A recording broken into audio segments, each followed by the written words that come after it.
Hello दोस्तों, स्वागत है आपका हमारे अपने चैनल जीएस नर्सिंग पॉइंट पर। जैसा कि हमने पिछले क्लास में देखा था कि ब्लड प्रेशर क्या होता है, उसका नॉर्मल वैल्यू कितना होता है। ब्लड प्रेशर में हम नॉर्मल वैल्यू में 120/80 mm ऑफ एचजी देखे थे और किलो पास्कल में 16/11 किलो पास्कल देखे थे, जिसमें हम सिस्टोलिक ब्लड प्रेशर और डायस्टोलिक ब्लड प्रेशर देखे थे। आज हम देखेंगे टेम्परेचर, जो कि इम्पोर्टेंट वाइटल साइन है या वेरी नेसेसरी है। आज हम देखेंगे टेम्परेचर। टेम्परेचर क्या क्या होता है उसके बारे में हम जानेंगे। कैसे बॉडी में हीट का प्रोडक्शन होता है इसके बारे में जानेंगे, और हीट का लॉस कैसे होता है वो हम आज देखेंगे। Temperature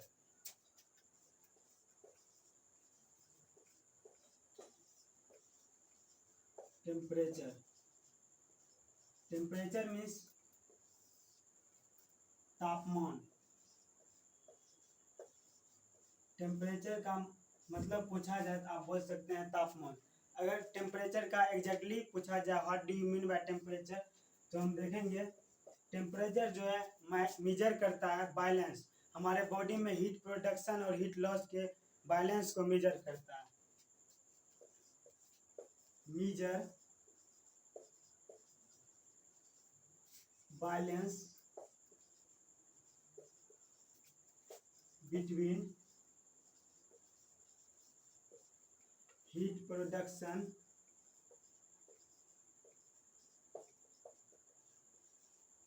and heat loss. हमसे पूछा जाए टेम्परेचर का मीनिंग क्या होता है, तो हम एग्जैक्टली बोल सकते हैं टेम्परेचर का meaning it measure balance between heat production and heat loss. Heat production को हम थर्मोजेनेसिस भी बोल सकते हैं। थर्मोजेनेसिस थर्मोजेनेसिस थर्मो वर्ड जहाँ आया इसका मतलब हीट, जेनेसिस में सिंथेसिस, मैन्युफैक्चर, मतलब हीट का जो है मैन्युफैक्चर हो रहा है। जहाँ भी हीट लॉस का मीनिंग आए तो इसका मतलब थर्मोलाइसिस।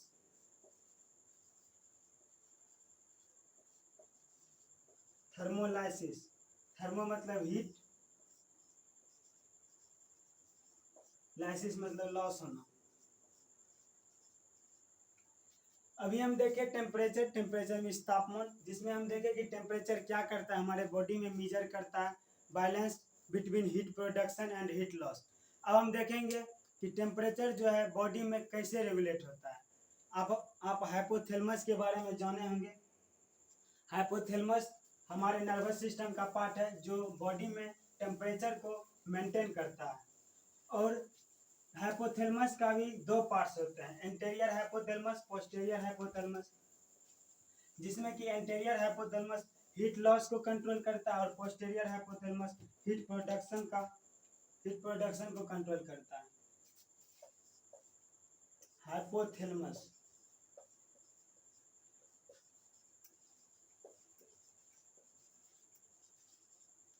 हाइपोथैलेमस इसे हम दो भाग में डिवाइड करते हैं। एंटेरियर हाइपोथैलेमस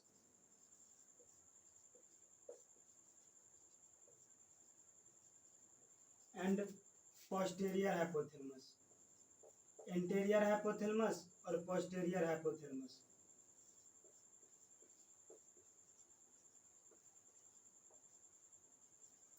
इसमें एंटेरियर हाइपोथैलेमस रिस्पॉन्सिबल होता है हीट लॉस का। जब हमारे बॉडी में हीट का लॉस होता है उस समय जो कंट्रोल करता है एंटेरियर हाइपोथैलेमस। हाइपोथैलेमस का दो भाग होता है, anterior hypothalamus and posterior hypothalamus. Anterior hypothalamus हमारे बॉडी में हीट लॉस को कंट्रोल करता है। हीट लॉस ये जो है रिस्पॉन्सिबल होता है हीट लॉस के लिए। और पोस्टीरियर हाइपोथैलेमस हमारे बॉडी में जब हीट प्रोडक्शन होता है तो उसको जो है कंट्रोल करने के लिए, रेगुलेट करने के लिए हमारा पोस्टीरियर हाइपोथैलेमस वर्क करता है। Heat production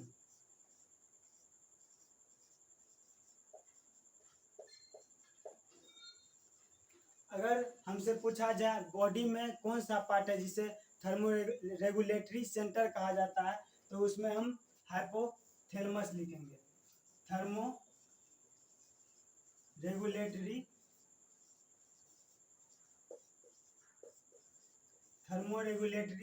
centre. अगर हमसे पूछा जाए बॉडी में कौन सा पार्ट है जो हीट लॉस को कंट्रोल करता है, तो एंटीरियर हाइपोथैलेमस लिखेंगे। अगर ऐसे पूछा जाए कि हमारे बॉडी में हीट को मेंटेन कौन करता है, तो इसमें हम हाइपोथैलेमस लिखेंगे। हाइपोथैलेमस को हम थर्मोरेगुलेटरी सेंटर भी कहते हैं, और हाइपोथैलेमस को हार्ट ऑफ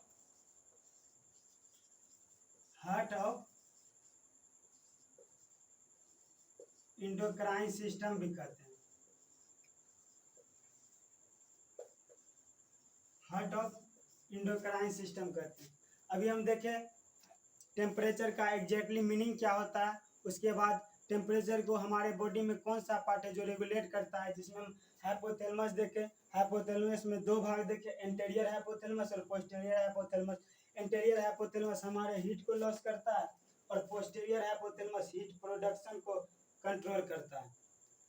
और हम देखें हाइपोथैलेमस में जो हाइपोथैलेमस को हमारे बॉडी का थर्मो रेगुलेटरी सेंटर कहा जाता है, और इसे हार्ट ऑफ एंडोक्राइन सिस्टम भी कहा जाता है। अब हम देखेंगे टेम्परेचर जो है हमारे बॉडी का नॉर्मल टेम्परेचर कितना होता है। हमारे बॉडी का जो है नॉर्मल टेम्परेचर कितना होता है। हमारे बॉडी का नॉर्मल टेम्परेचर देखा जाए तो 37 डिग्री सेल्सियस होता है नॉर्मल टेम्परेचर। सेल्सियस में देखा जाए तो 37 डिग्री सेल्सियस, यदि फ़ारेनहाइट में देखा जाए 98.6 डिग्री फ़ारेनहाइट होता है नॉर्मल टेम्परेचर। अब हम देखेंगे कि mechanism of heat production and heat loss. अभी हमने देखा कि टेम्परेचर का मीनिंग क्या होता है, टेम्परेचर को हमारे बॉडी में रेगुलेट कौन करता है, कौन सा पार्ट है जो टेम्परेचर को रेगुलेट करता है, नॉर्मल वैल्यू कितना होता है। अब हम देखेंगे mechanism of heat production and heat loss. अब हम देखेंगे मैकेनिज्म ऑफ हीट, हमारे बॉडी में हीट का प्रोडक्शन कैसे होता है और हीट का लॉस कैसे होता है। मैकेनिज्म ऑफ हीट में हीट प्रोडक्शन को हम थर्मोजेनेसिस भी कहते हैं। थर्मोजेनेसिस अभी बताए थे, thermo means heat, genesis means synthesis. Heat का सिंथेसिस होना, हीट का मैन्युफैक्चर होना, उसे हम हीट प्रोडक्शन कहते हैं। अब हीट प्रोडक्शन हमारे बॉडी में कैसे होता है, और हीट लॉस हमारे बॉडी में कैसे होता है। हीट का प्रोडक्शन तो हो जाता है, फिर हमारे बॉडी में हीट का लॉस कैसे होता है हम वो देखेंगे। पहले हम देखते हैं हीट प्रोडक्शन में फर्स्ट में है metabolism of food. Metabolism of food में जैसे हमारे बॉडी में जो nutrients carbohydrate, protein and fat. Carbohydrate में 1 ग्राम carbohydrate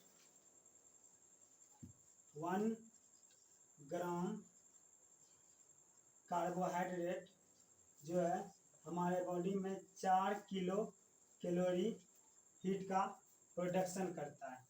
1 gram protein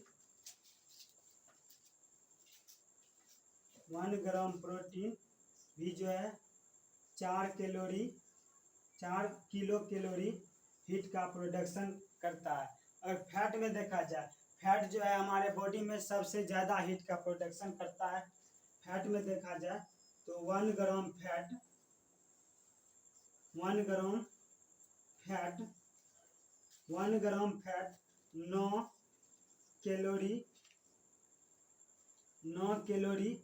9 kilo calorie heat का प्रोडक्शन करता है। हीट प्रोडक्शन में हम फर्स्ट नंबर में देखते हैं मेटाबॉलिज्म ऑफ फूड। जब फूड का मेटाबॉलिक होता है, जिसमें एनर्जी का प्रोडक्शन होता है, उस एनर्जी में कार्बोहाइड्रेट जो है हमारे बॉडी में 4 किलो कैलोरी हीट का प्रोडक्शन करता है। और प्रोटीन भी हीट प्रोडक्शन जो है 4 किलो कैलोरी हीट का प्रोडक्शन करता है। और सबसे ज़्यादा जो हीट का प्रोडक्शन करता है फैट करता है। 1 ग्राम फैट हमारे बॉडी में 9 किलो कैलोरी हीट का प्रोडक्शन करता है। उसके बाद एक्सरसाइज भी हम जब करते हैं उस समय भी हमारे बॉडी में हीट का प्रोडक्शन करता है। इमोशन मान लीजिए कि हमारा कोई एग्जाम का रिजल्ट आने वाला है, हम सोचते हैं एग्जाम में रिजल्ट बनेगा या नहीं बनेगा। जिससे हम डीप सोचते हैं तो हमारे जो बॉडी में जो हार्मोनल इफेक्ट होता है, हीट हार्मोन का ज़्यादा प्रोडक्शन हो जाता है। हार्मोन का ज़्यादा प्रोडक्शन के बाद हमारे बॉडी में हीट का ज़्यादा लॉस होता है। इस तरह जो है हमारे बॉडी में इमोशन भी हीट का प्रोडक्शन करता है। अब हम देखेंगे हार्मोनल इफेक्ट। हार्मोनल इफेक्ट में मान लीजिए thyroid gland, thyroid gland thyroid gland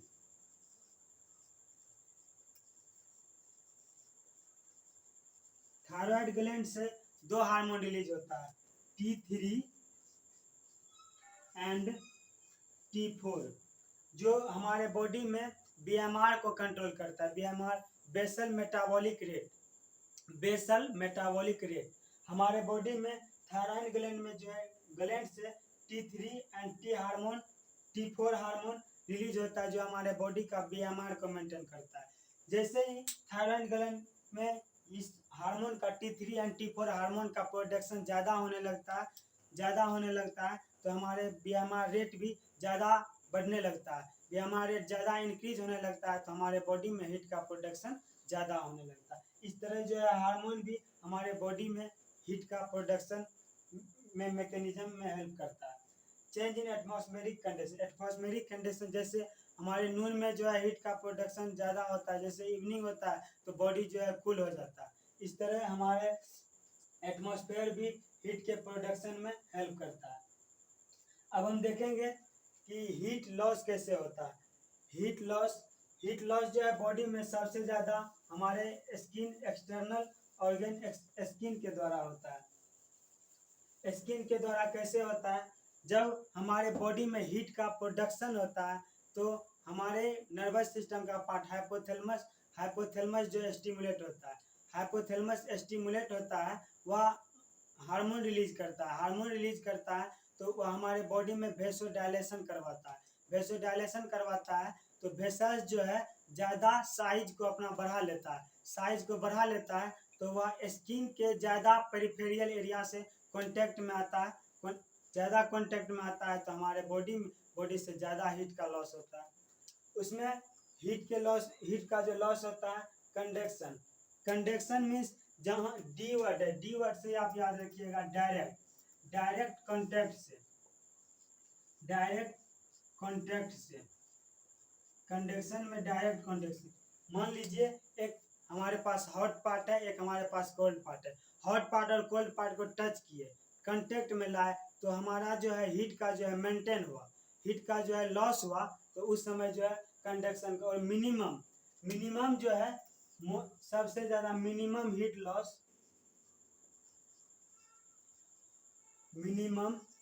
loss सबसे कम हीट लॉस जो है हमारे बॉडी में कंडक्शन के द्वारा होता है।